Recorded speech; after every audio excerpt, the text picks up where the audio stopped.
Selamat pagi Oma Opa, Bapak Ibu dan saudara-saudari yang terkasih dalam Kristus.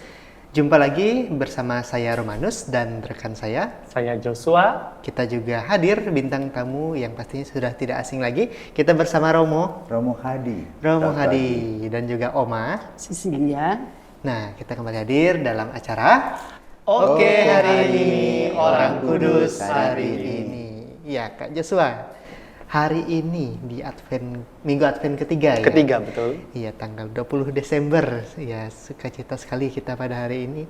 Sebelumnya kita mau sapa dulu deh. Boleh. Halo Romo, apa kabar? Pagi, apa kabar? Baik-baik, terima kasih. Selamat pagi. Terima kasih. Oma, gimana kabarnya hari Baik-baik, ini? sehat, puji Tuhan. Puji Terima kasih. Tuhan. Puji Tuhan. Baik. Ya, ngomong-ngomong, Minggu Advent ketiga ini tema kita warna merah muda, Romo. Muda. Ya. Sama seperti baju saya. Iya, hari ini kita ada bahas tentang apa nih, Kak Joshua? Nah, 20 Desember kita ingin bahas seorang santo yang namanya mungkin familiar ya, Dominikus. Dominikus dari Silos. Dominikus dari Silos. Oke. Nah, kalau Boleh. kalau Dominikus sepertinya sudah tidak asing ya, tapi dari Silos. Nah, yang ini jadi pembedanya. yang menarik ini. Mungkin boleh Oma Cecilia ingin membagikan kisah tentang Santo Dominikus dari Silos. Silakan Oma. Terima kasih Romo, terima kasih teman-teman. Yang saya akan ceritakan adalah Santo Dominik dari Silos. Santo Dominik dari Silos yang juga terkenal sebagai Santo Dominikus dari Silos adalah seorang santo Katolik yang sangat dihormati. Santo Dominikus lahir dalam keluarga petani dan bekerja sebagai gembala pada masa mudanya. Ia kemudian menjadi seorang biarawan Benediktus di biara San Milan de Colloca. Santo Dominikus juga menjadi imam dan guru novis. Pada suatu saat, Raja Garcia ketiga dari Navarra memerintahkan Santo Dominikus untuk menyerahkan tanah biara kepada sang raja, tetapi Santo Dominikus menolak. Akibatnya, ia beserta dua rekannya diusir dari biara dengan kekerasan. Santo Dominikus dan rekannya mencari perlindungan dari Raja Ferdinand pertama dari Kastil Lama. Mereka menemukan tempat baru di biara San Sebastian di Silos, Keuskupan Burgos, di mana Santo Dominikus diangkat sebagai abbas. Biara ini yang didirikan tahun 954 berada dalam kondisi yang buruk, baik fisik, finansial, maupun spiritual. Santo Dominikus berhasil memulihkan kehidupan rohani biara, memperbaiki keuangan, dan memperbaiki bangunan biara. Biara ini kemudian menjadi pusat spiritual yang dikenal dengan seni buku, seni cetak, kerajinan emas dan perak, serta pelayanan sosial kepada orang miskin setempat. Kloster biara yang direnovasi masih bertahan hingga saat ini dan dianggap sebagai harta arsitektur yang luar biasa. Santo Dominikus dikenal memiliki kemampuan penyembuhan melalui doa, dan ia meminta dukungan dari para patron kaya untuk mendukung biara. Demikian teman-teman Romo yang saya ketahui. Hai, luar biasa ya. Jadi sepenggal kisah dari Santo Dominikus dari Silos. Mungkin Romo Hadi bisa menambahkan, Romo. Silakan. Selamat pagi para oma opa, para pisawan. Oke, hari ini Orang Kudus hari ini. Hari ini kita memperingati Santo Dominikus Silos. Satu, kita mesti bedakan Dominikus Silos dan Dominikus Guzman. Ya, Dominikus Silos itu lahir pada abad ke-9-10. Ya. Dan dia adalah abbas, pemimpin dari biara Benediktin di Spanyol. Kemudian Santo Dominikus Guzman adalah pendiri kongregasi Dominikan. Oh. Yang kita kenal di sini Romo Andre ya. Itu anggota Dominikan. Tapi dia baru hidup abad ke-12-13. Ya. Jauh. Seperti itu, jauh. Oke, itu soal nama Dominikus supaya kita tidak Lanjut. Keliru. Ya, Betul. betul. Kedua, beliau adalah biarawan kontemplatif Santo Benedictus yang tentu saja menyejarah. Ya.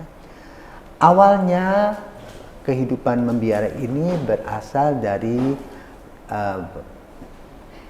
biara yang disebut dengan eremit, yaitu orang-orang yang ingin total memberikan diri kepada Tuhan dalam bentuk doa.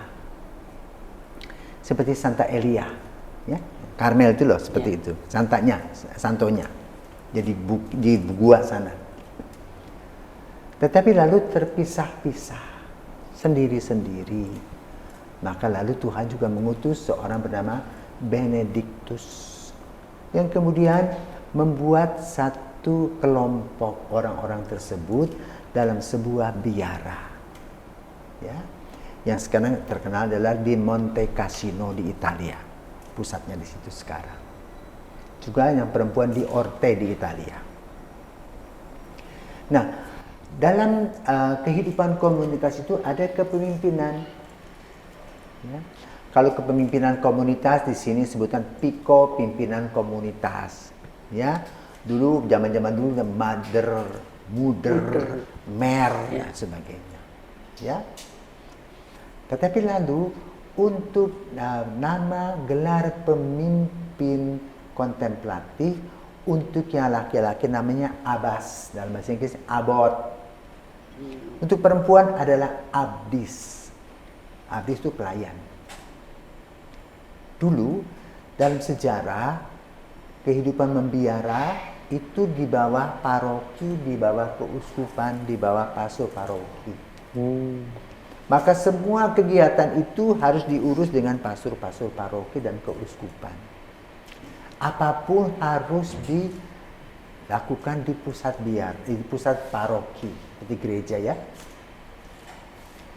Tetapi kemudian mereka berkata, tuh, kami ini hidup 24 jam di dalam biara, kok mengurung diri dalam biara klausura, artinya tertutup, kok sekarang mesti pergi ke sana.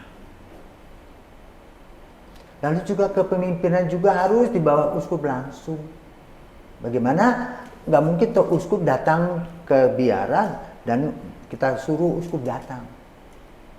Tetapi untuk pemimpin namanya abbas pergi ke keuskupan juga ada tata aturan. Mereka itu bukan berkeliling mewartakan kabar baik, tetapi berdoa dalam mewartakan kabar baik. Maka dalam konsili Nisea yang kedua tahun 787 dibahas tentang kepemimpinan biara kontemplatif dengan tugas serta hak-haknya dan wewenangnya. Maka sejak saat itu para abbas itu boleh katakan menjadi kepala di dalam biara itu. Dan di dalam biara itu kan ada karyawan-karyawan juga. Contoh kecil ya. Biara yang ada di Indonesia itu, ya, biara dulu Benediktin, kemudian diperbaharui oleh Santo Bernardus. Itu berada di Terapis Rawasenang dan juga ada di Flores Timur. Dan mereka akan baru buka lagi di Kalimantan. Ya. Nah, mereka itu mempunyai lahan yang cukup luas. Bayangkan 150 hektar. Kalau biarawannya 20 mampu enggak mengurusi hutan begitu? Nggak bisa. Nah, maka lalu seperti saya dengar di Terapis itu mereka punya kebun kopi, mereka punya peternakan sapi, mereka punya peternakan babi, mereka punya kebun sayur, mereka juga punya pabrik kue-kue, ya kastengel situ mereka jual dari susu itu, mereka jual keju, menerima retretan itu. Ya. Nah, pada zaman Dominikus Silos juga sama. Bagaimana mereka kerja tangan. Karena acaranya apa yang dibuat di dalam biara itu. Kalau saya mengikuti acara di terapis itu, mereka jam 3 sudah bangun. Jam 3.15 mulai berdoa. Mereka menyanyikan Mazmur. Ya. Mazmur Daud itu loh. Ada 150 Mazmur yang diulang-ulang setiap hari. Jam 3.15 sampai jam 4. Lalu mereka duduk meditasi. Jam 5.30 baru misa. Misa sekitar 30-45 menit. Berarti 6.15 masuk kamar makan. Lalu habis kamar makan bersih-bersih. Ya, ada yang tugas di perpustakaan, ada di kandang, ada di kolam dan sebagainya dan seterusnya. Nanti jam 8 datang lagi, doa lagi. Pergi lagi jam 10 minum, pergi lagi sembahyang. Gitu. Sampai jam 12 Angelus, mereka kemudian berdoa lagi, makan siang terus tidur. Sorenya baru biasanya ekaristi pada sore hari juga ada. Itulah sirkulasi waktu. Ya. Maka lalu tadi Abbas diberikan kepemimpinan itu, hak-hak memimpin. Jadi mereka di bawah. Karena itu setiap malamnya kalau kita perhatikan di biara itu, Abbas itu namanya langsung habis doa malam, semua anggota itu dikasih percikir air kudus. Gitu. Ya, jadi boleh katakan itu menjadi keuskupan mini dalam tanda petik. Maka bisa nanti Abbas itu kalau uskup berhalangan bisa mentabiskan. Itu sejak tahun 787. Ya. Di mana Dominik tadi Silos itu dipindah ya. Karena apa tadi? Ada raja yang ingin ambil. Ya bayangkan tanahnya ratusan hektar mau diambil begitu saja nggak dikasih toh. Ya. Lalu dia diusir, lalu dia lapor ke raja yang lain dan mendapat tempat. Ya, tetap di Spanyol. Nah itulah perjuangan Dominikus Silos. Ya. Tuhan selalu menyertai doa-doanya. Biarpun diusir oleh manusia, tetapi Tuhan menyediakan. Maka lalu dari pengalaman iman ini, satu, Dominik tahu bahwa dia dipanggil. Maka dia punya komitmen. Dia punya integritas dalam kehidupan membiara. Bahkan ketika dia diberi biara yang boleh katakan sudah mulai rontok, dia mulai membangun kembali dengan doa dan dana.